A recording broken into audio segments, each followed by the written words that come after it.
नमस्कार, मैं हूं आपके साथ साक्षी। बिहार में विधानसभा चुनाव के नतीजे आ चुके हैं और इस बार का चुनाव राजनीतिक तौर पर कई बड़े बदलाव लेकर आया है।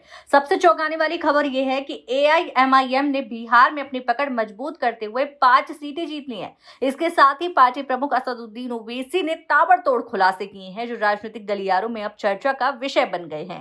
बिहार में उनके इस अप्रत्याशित प्रदर्शन ने सभी को हैरान कर दिया है। चुनाव विश्लेषक इसे AIMIM की रणनीतिक योजना और ओवैसी की सक्रिय राजनीतिक चाल का नतीजा बता रही हैं, जिसने कम समय में पार्टी की स्थिति को काफी मजबूत बना दिया है। चलिए आपको सुनवाते हैं क्या कुछ कहा यहाँ पर AIMIM के प्रमुख असदुद्दीन ओवैसी ने, क्या बोले हुए हैं वो अपनी पार्टी को लेकर। देखते हैं ये वीडियो।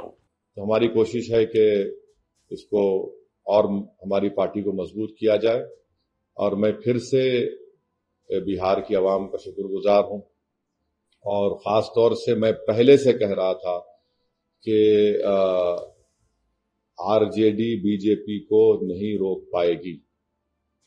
आप मेरे स्पीचेस उठाकर देख लीजिए, मैंने ये बात कही थी।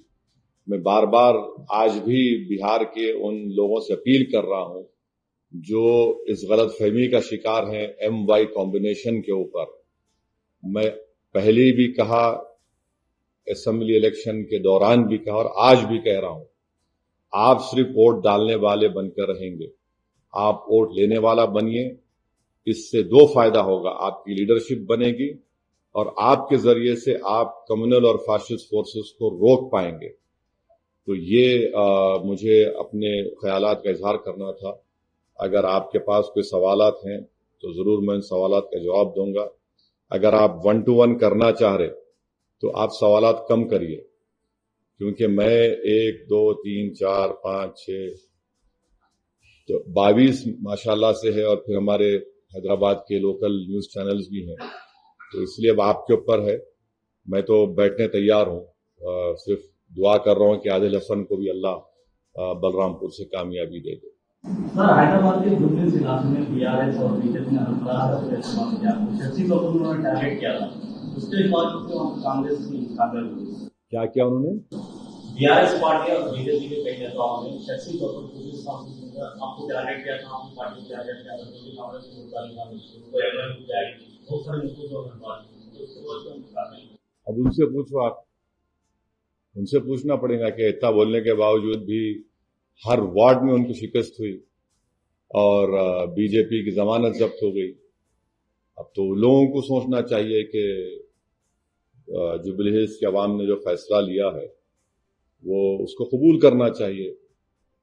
हम भी बिहार में नहीं जीते, क्या मैं भी बोलूं कि हमारे हसनैन साहब ठाकुरगंज से 78,000 वोट लेके हारे? मैं बोलूं कि 50,000 वोट राजद वाले क्यों लिए? तो ये अब वो लोग बोल रहे हैं तो खिचियानी बिल्ली खंबा नोचने के बराबर है। मैं क्या बोल सकता हूं? नहीं, ठहरो भाई, आप कोई पूछना चाहेंगे तो।